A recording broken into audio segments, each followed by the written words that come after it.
I have been retired for 6 months now. The kettle still works. My feet still hurt, and my back now makes a sound I do not trust. Somehow, the dust still finds me. I don't know how. I don't go looking for it anymore. Every morning, I sit in my kitchen with a cup of tea, a plain biscuit, and the same thought. How did I survive 40 years of other people's mess? I think the answer is labels. Quiet labels in my mind. Leo, mirror trouble. Pippa, too many feelings. Jeremy, couch rotation. Mr. Plum, jam man. Sweet, but unsure. If I ever write a book, it will be short. 1 chapter per label. There were others, too. Cynthia always cleaned before I arrived. She wanted to make a good impression. Once, I only wiped 1 spoon and left. She paid me double. I am not sure why she hired me. Maybe for moral support, or maybe she was trying to impress me. Mr. Dent believed tea could fix everything. Broken shelf? Have some tea. Sticky fridge? Try lemon tea. Broken heart? Earl Grey, no milk. He once offered tea to a spider. The spider left. I think you understand why I never drank any. Then there was Claire, the painter.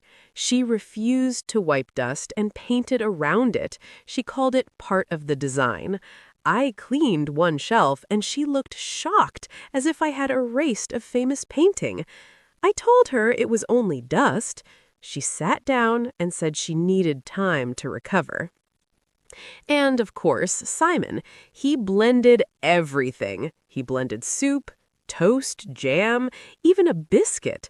I once saw him look at a carrot and whisper, "You know what is coming." I cleaned his blender every visit. Once, I opened the lid and smelled something that made me think about retiring soon. Then there was Miss Collins. She believed her vacuum was watching her. I covered it with a towel, and she relaxed at once. Sadly, the calm ended quickly. On my next visit, she whispered that the toaster had started watching her too. I added more towels to my shopping list. Clearly, I was going to need them.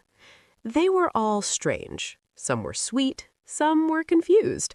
One tried to teach manners to a lamp.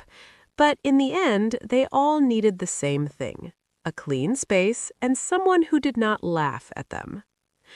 Cleaning was never just work. It was a small show in every home, and the clients were the main actors. You enter, wipe, watch people argue with their furniture, smile, and keep your thoughts to yourself. That is the rule. The objects usually spoke louder than the people. I saw tears in laundry baskets, love notes in sock drawers, leftover soup with a label that said, "Do not touch 2011. I touched it. I regretted it. These days, I water my cactus, sweep when I feel like it, and dust the top of the fridge once a month. I wear my old apron when I cook, not because I have to, but because it helps me remember the strange homes and stranger people who kept me busy. I still have one of Mr. Plum's jars. The label says, "Mrs. Figg, sweet and wise." This morning, something unexpected happened. There was a knock at the door. I was not expecting anyone. A young woman stood outside with a shopping bag and a hopeful smile. "Are you the Mrs. Figg who used to clean people's homes?" she asked. "I am," I said. "Now I mostly clean teacups." She smiled. "I live in Leo Flint's old place. The mirror still feels problematic. Sometimes it's watching me." I understood at once. The mirror was fine. The young woman, less so. Luckily, I knew what I need to do. She continued. She said if I ever needed proper help, I should come to you.